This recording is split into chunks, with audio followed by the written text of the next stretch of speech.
my name's Michelle, and welcome back to Campus Updates. It doesn't seem possible, but today is Monday, October the 1st. I don't know where the year has gone, but we are very close to the midpoint of the semester. For this week's video, we're going to go through some events for the coming week, and then we're going to go into some recaps that you don't want to miss.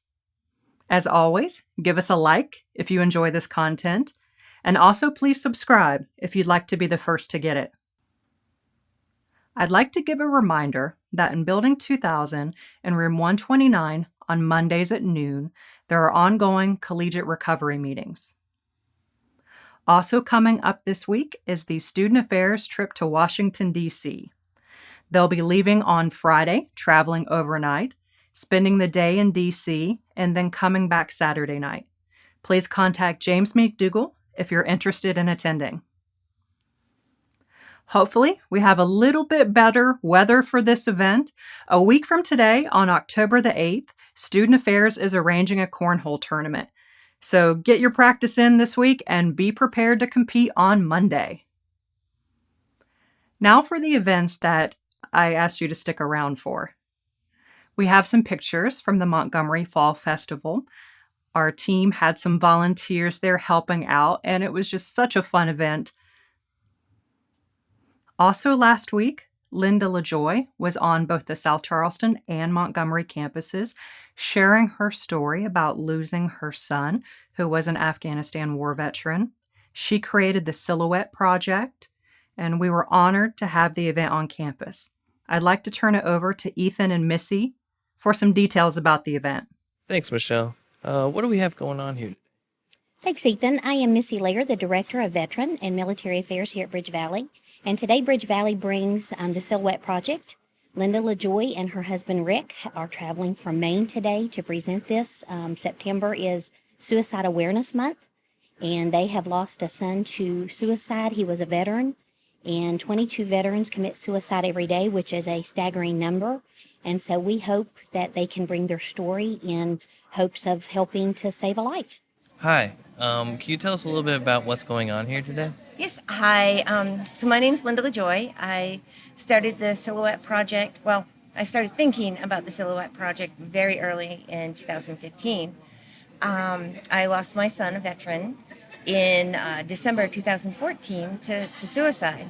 And I didn't realize we were losing 22 veterans and one active duty military personnel a day to suicide. Wow. So I started reaching out to people, well, why aren't we talking about this? This needs to get out there because maybe I would have handled things a little bit differently with my son.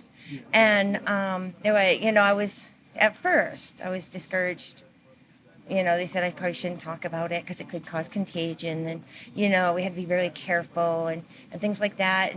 But I started doing research and I started reaching out. I started talking to more and more people and thinking of different ideas to get this word out. And so I finally settled on 22 life-size military silhouettes, each bearing the face and the name of a veteran lost to invisible wounds, or active duty personnel lost to invisible wounds. And it tends to get people's attention. As you can see on this one, this is my son, Dustin, right here. And I also have a companion photo album that goes along with it that tells stories about the veterans, who they were as people, what they were, what they like to do, hobbies, things like that. And it's just kind of getting the conversation started, because my big thing is if we don't have a conversation about it, we can't fix it.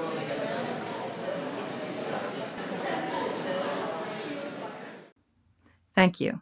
And thank you to Missy and Carla for bringing this event to campus. This was a wonderful event, and for those of us in the audience, I don't think there was a dry eye in the house. Finally, I'd like to close this week with a recap that many of you may not have heard about. I hear stories all the time from our students and from our employees and some of the amazing things that go on in their personal lives. This story is from one of our employees that took a trip over to Europe, which sounds fantastic, but here's a detail that you might not have heard.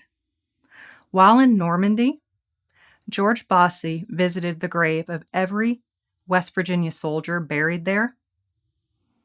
A flag was placed on every grave And also, some soil from West Virginia was brought over and sprinkled on the graves. So the West Virginia soldiers would be resting under a piece of home. This is one of those events that you might not have heard about, but it was just too wonderful not to share. If you have any other stories that you'd like us to cover, please let us know. Again, please subscribe and give us a like, and I'll see you next week.